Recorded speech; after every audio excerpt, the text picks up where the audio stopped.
Assalamualaikum warahmatullahi wabarakatuh. Perkenalkan, nama saya Junadi Abdillah, NIM 196500070. Pada kesempatan kali ini saya akan menjelaskan source code serta mendemokan kode program dari tugas autentikasi API menggunakan Laravel Sectum. Sebelumnya kita harus mengintegrasikan dulu Laravel Sectum ke dalam project yang sudah kita buat. Untuk penggunaan projectnya saya menggunakan project dari tugas sebelumnya. Untuk mengintegrasikannya kita bisa menggunakan perintah composer require Laravel Sectum. Selanjutnya kita akan mempublish Laravel Sectumnya menggunakan perintah php artisan vendor .2 publish seperti ini. Dan terakhir adalah kita membuat resource bernama modul yang kita buat di dalam project.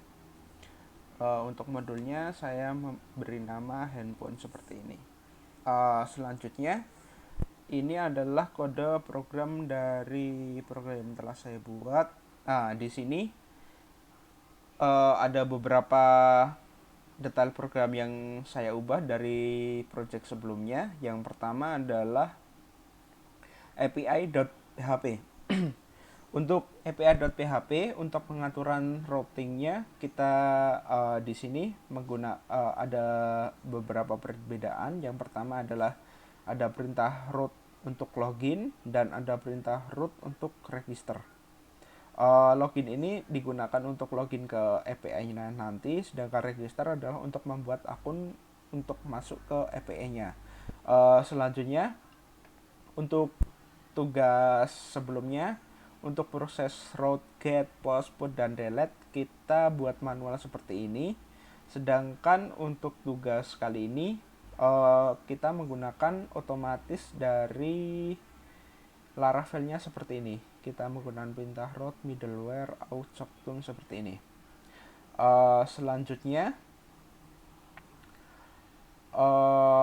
untuk resource-nya yang tadi dibuat menggunakan perintah di CMD kita ubah seperti ini.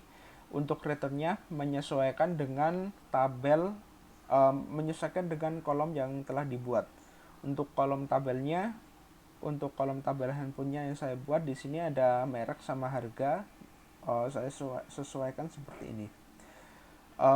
Selanjutnya untuk controller masih default seperti ini. Nah, untuk tugas kali ini ada 3 file penting yang dibuat di dalam folder API. Yang pertama adalah ada base controller. Di base controller sendiri untuk berfungsi untuk memberikan suatu respon, mengirim suatu respon. Di sini ada fungsi untuk mengirim suatu respon, apakah itu datanya sukses dan lain-lain, dan ada mengirimkan respon jika terdapat suatu error seperti ini. Selanjutnya ada file outController.php. Nah, untuk outController.php sendiri ini berfungsi untuk mengatur proses sync in dan create account API. Untuk proses sync in-nya seperti ini. Untuk kode masuk ke dalam API-nya, dan di sini adalah fungsi untuk membuat akun baru. Untuk pembuatan akun baru diperlukan kita memasukkan nama, email, password, dan konfirmasi password yang nantinya akan disimpan ke tabel user. Tabel user ini di sini. Selanjutnya untuk processing in kita akan membaca dari tabel user tadi, dan selanjutnya kita akan memperoleh token. Token yang akan digunakan untuk proses edit atau melihat data di dalam API. Nah, selanjutnya ini adalah ada handphone controller. Di sini adalah pengaturan beberapa fungsi seperti melihat semua data menggunakan fungsi index, kemudian ada pembuatan data menggunakan create, ada show untuk melihat detail data, kemudian ada update untuk mengubah data yang telah tersimpan, dan terakhir adalah ada fungsi destroy untuk menghapus sebuah data. Untuk sebelumnya, selanjutnya saya akan langsung mendemokan penggunaan EP-nya bagaimana. Untuk untuk mengecek proses rootnya, kita bisa menggunakan perintah php artisan root list. Misalkan di sini saya akan melakukan suatu register account, kita bisa menggunakan perintah di Postman seperti ini, API register dengan metode post, kita masukkan nama dan konfirmasi password, kita send. Datanya telah terinput, kita cek ke database-nya, kita refresh. Nah, datanya akan masuk dengan nama Junaidi Abdillah, email seperti ini, password terenkripsi, dibuat datanya seperti ini. Selanjutnya, misalkan kita ingin login, kita cek di sini untuk login API/login, kita masuk ke Postman, kita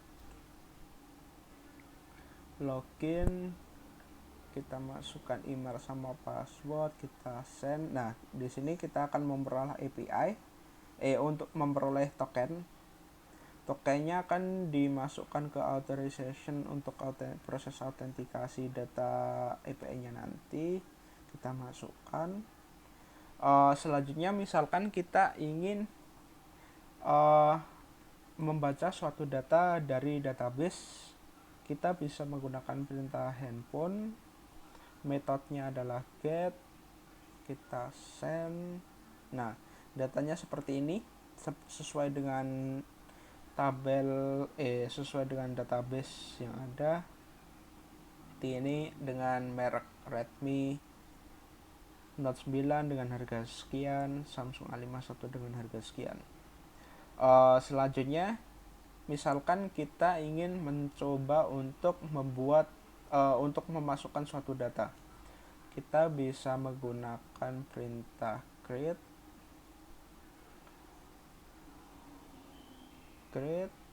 kemudian kita masukkan merek, misalkan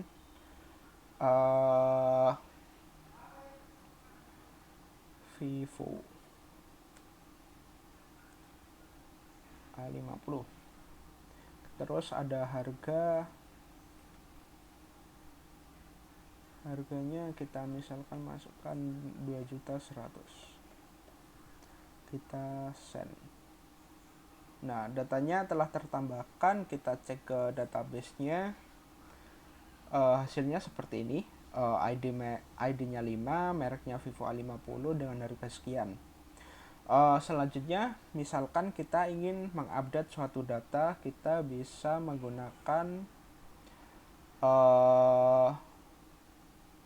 perintah, kita bisa memasukkan ID-nya. Tadi kan ID-nya adalah untuk misal kita mengubah merek Vivo ini, ID-nya adalah 5, kita masukkan 5 seperti ini. Untuk get-nya kita ganti dengan put, key-nya kita ubah, misalkan mereknya Vivo A52, harga 3 juta.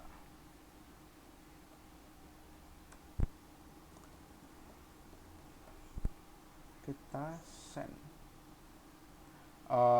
Data telah terupdate, kita cek ke sini. Nah, data telah terubah seperti ini. Selanjutnya, misalkan kita ingin menghapus sebuah data, kita bisa masuk ke API handphone ID dan kita pilih method delete. Kita uncheck list, kita send, data deleted, kita cek di sini. data telah terhapus. Mungkin sekian dari saya, kurang lebihnya mohon maaf. Wassalamualaikum warahmatullahi wabarakatuh.